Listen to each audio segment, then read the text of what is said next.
The 2+2 tariff negotiations in Washington this week will be critical for South Korea to find a breakthrough in Trump's reckless tariffs.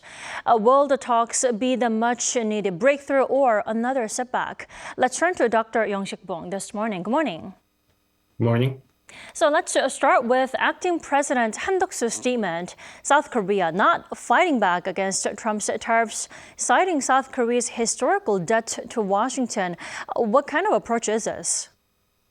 Well, interim President Han Duck-soo wants to make sure that the talk will be productive and in the conciliatory atmosphere, but at the same time, the South Korea needs to protect its core national interest, according to a statement issued by Prime Minister Choi Sang-mok and the Minister of Industry An Duck-kun. So there is a split between Prime Minister Han Duck-soo being conciliatory toward the United States and other two main figures in the negotiation with the United States who emphasize that the final decision should be made not by interim president, but by the new president who will be elected 30 days before the end of the 90-day pause of the reciprocal tariff upon South Korea by the Trump administration.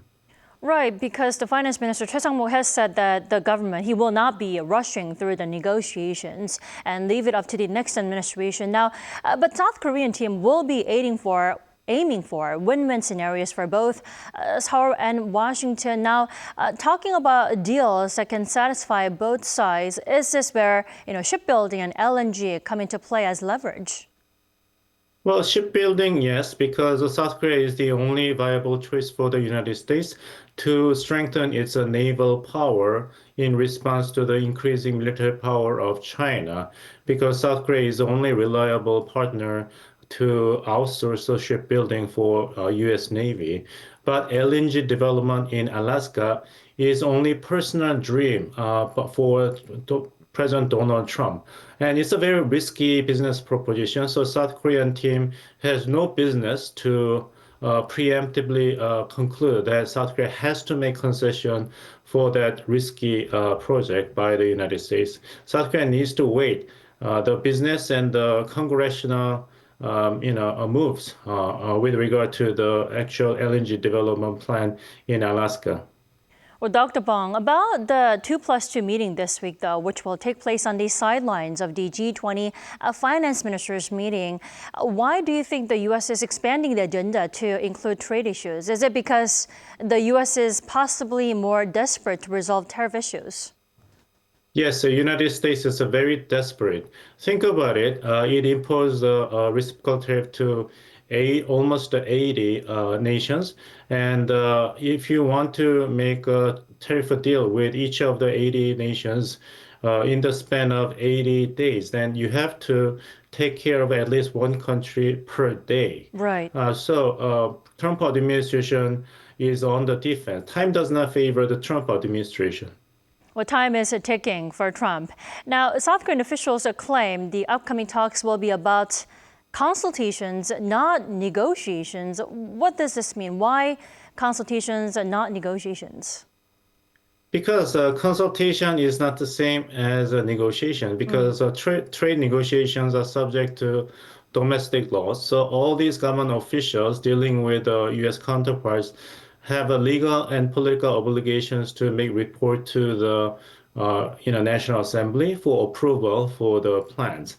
And as I said, that in addition to that legal consideration, we are going to elect new president on June 3rd. So it is appropriate for the negotiators representing South Korean government to let the new president to review the interim agreement between Seoul and Washington and make the final decision with a reasonable amount of time, 30 days between the election of new president in South Korea and the expiration of the 90-day pause by the United States. I see. Well, Dr. Bong, then tell us, what should South Korea aim for during the first round of, consultation this week?